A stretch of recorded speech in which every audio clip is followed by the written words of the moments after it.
Dubai is a city of almost all-encompassing wealth, which attracts expats from all over the world with its stunning beauty. Some of them are business people, some are specialists working for foreign corporations, and another group are entire families who are fed up with cold Europe and would like to move to a warmer place for a while. These huge skyscrapers have grown not only from the rich deposits of this country, but also from the availability of cheap labor.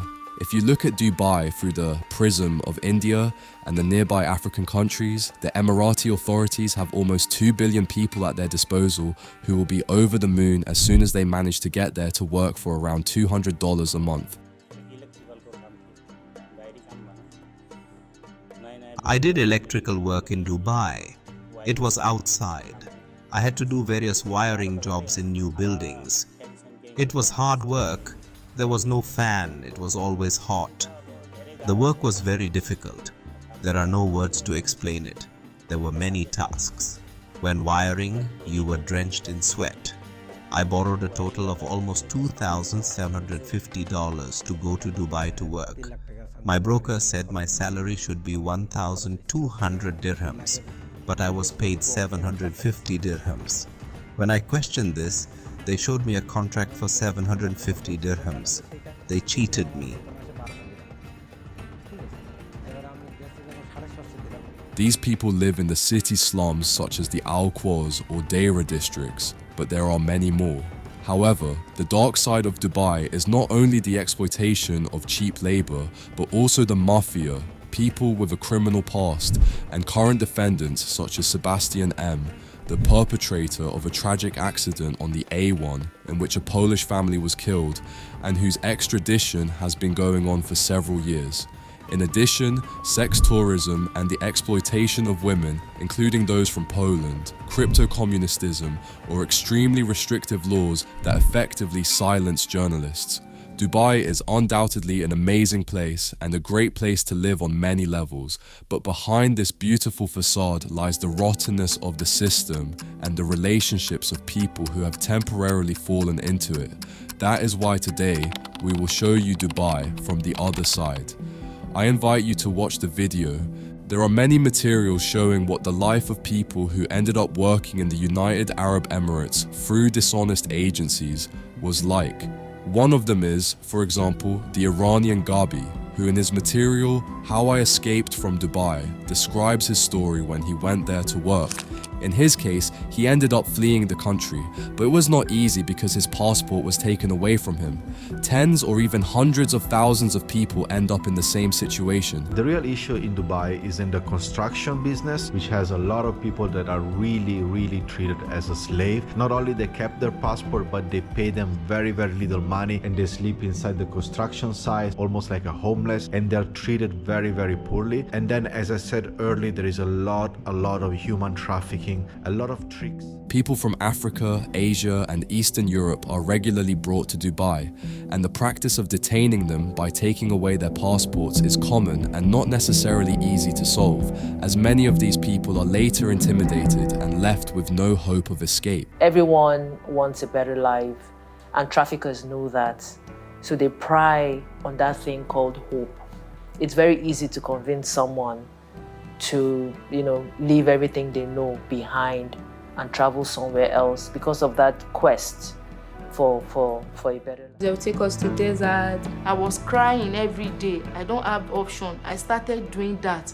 I started using my body for sex. I sleep with different men every day. Everyone was like, we're going to die in that apartment because it was hell. We hardly eat. They hardly give us food. There was no way you can run, and there is nobody to help you. That nobody will know about what happened to us because our family don't know where we are right now. 2 months and 2 weeks without going outside. The UAE criminalized human trafficking in 2006 and established an interagency anti-trafficking panel and shelters for survivors. However, the US Department of State stated in 2022 that the UAE had made significant efforts to combat human trafficking, but it still does not meet key criteria. including not consistently screening vulnerable populations for indicators of trafficking, which could have punished some victims for unlawful acts they were forced to commit by traffickers, such as immigration violations or prostitution. In the United Arab Emirates, Islamic law is in force, but prostitution and human trafficking are an open secret, and the authorities and services turn a blind eye to it because powerful business expects it. It is common practice for us to blur such advertisements, but in addition to these services, there are also premium services where popular influencers themselves provide sexual services for thousands or even tens of thousands of dollars. And actually pretty much all the neighbourhoods between here and the old town, walking along the streets, you'll look on the ground.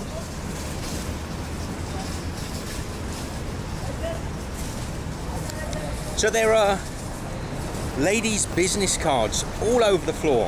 I think these are escort ladies that somebody is coming here and throwing these business cards. Look, they're all over the place. लड़की कौन है? हिंदुस्तानी, पाकिस्तानी कौन? India, Indonesia, Thailand, Vietnam, Nepal. Oh, selection है. अच्छा वाला service मिलेगा. Although the worst of it all was probably the Dubai porta potty scandal, we can't show you that, and maybe it's better that way. It's even a shame to go into detail. The world also saw videos of Christy Gold's 45th birthday, which were posted on Instagram in May 2022, showing an incredibly lavish lifestyle for Nigeria. All this happened a few months after Gold fled Nigeria, where she was accused of human trafficking. A subsequent journalistic investigation did indeed prove that the woman had been supplying girls to Dubai on a large scale, including from Nigeria, for which she was said to have received huge sums of money as a pimp. The tragedy of Dubai is that independent journalistic investigations are difficult to carry out due to the special document authorizing filming in this country. People cannot talk negatively about the government. They can't talk negatively about the weather or anything that could be considered possibly negative. We also have instances where people cannot even share articles that are negative about the UAE.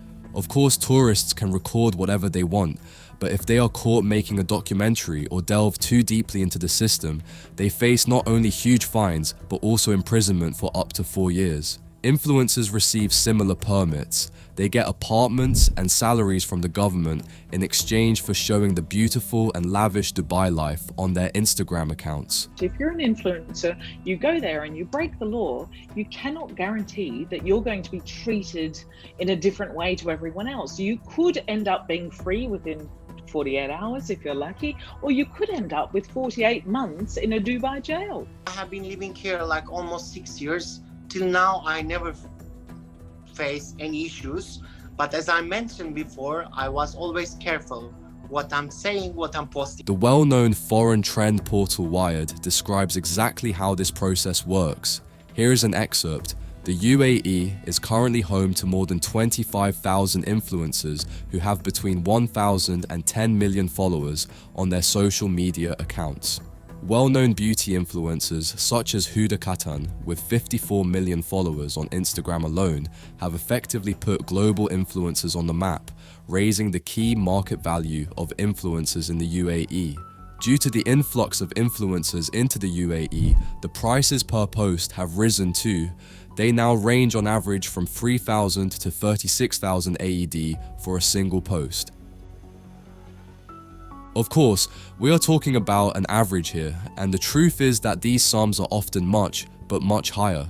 1 AED is about the same as $1, but influencers with over 10 million followers can receive over 1 million AED from the government for a single post. It must be said that this is a really profitable business, hence the PR of Dubai is getting better and better every year. It is a process aimed at creating global ambassadors for the city, and this process effectively drowns out any scandals related to the place. After all, you won't see on Instagram or TikTok how construction workers in Dubai live in 20 square meters with 20 people, or recordings from party yachts where it is often forbidden to take phones with you. Unfortunately, This practice happens, and despite the beauty of the city itself, many of its assets are the work of people with not entirely clean consciences.